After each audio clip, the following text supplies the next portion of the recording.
Good evening, everyone. This is day 81 of growing vegetables in Canada outdoors. As my daughter and I transition from the indoor grow season to getting all of our stuff organically outdoors for the Canadian summer. For day 81 nighttime, let's take a quick gander.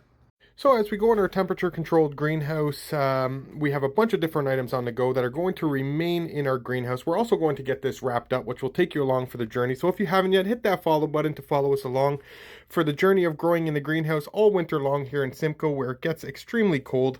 For right now, we do have our international tomatoes from Germany and Italy with lots of flowers all over our tomato plant. We have a beautiful pineapple plant and some beautiful olive trees, and to some basil that we're propagating to keep indoors in our greenhouse. Let's take a gander at what's going on outside.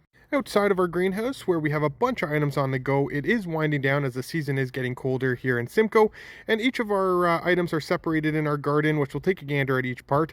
Over here, we have our green beans that we did another harvest today and gave some to our neighbors. This is winding down. There are very few left on there. We are keeping a few for overgrowth just to recoup some of the seeds.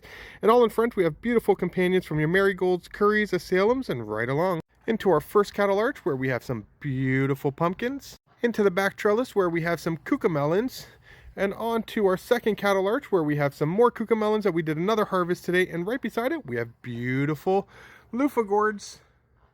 Over to this part of the garden where we have some corn and Jamaican callaloo. Our corn is done for the season. The callaloo, we are going to give it another harvest or two. But once we get these all completed and done, we'll pull the corn out. And if you are planting next year, corn and callaloo are excellent companions.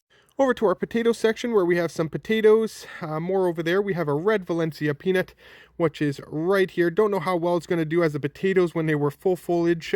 They were completely covering peanut, but we're going to take a gander at that.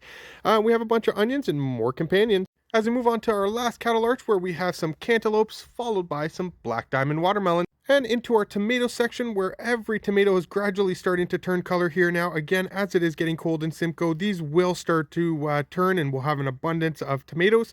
And all in front, we have some more onions, which are excellent companions with your tomatoes, just like your basil, and they're excellent at pest controlling in your garden. Into our final section of this garden where we have all of our peppers, from our chilies to our Carolina Reapers, one of the world's hottest peppers. Looking great with a bunch of Reapers on there. And right beside it, we have some chocolate habaneros and some quick fires. Over to our cold weather crop section where we have some onions that we are harvesting gradually. And once those come out, we are going to get our garlic in there closer to October. And then we have some Italian oregano, rosemary, and thyme. So thank you so much, everyone, for tuning in for day 81. We really appreciate all the support, and I know my daughter does as well. And if you haven't, check out our website at CanadianVeggies.com. Again, for day 81, thanks for tuning in.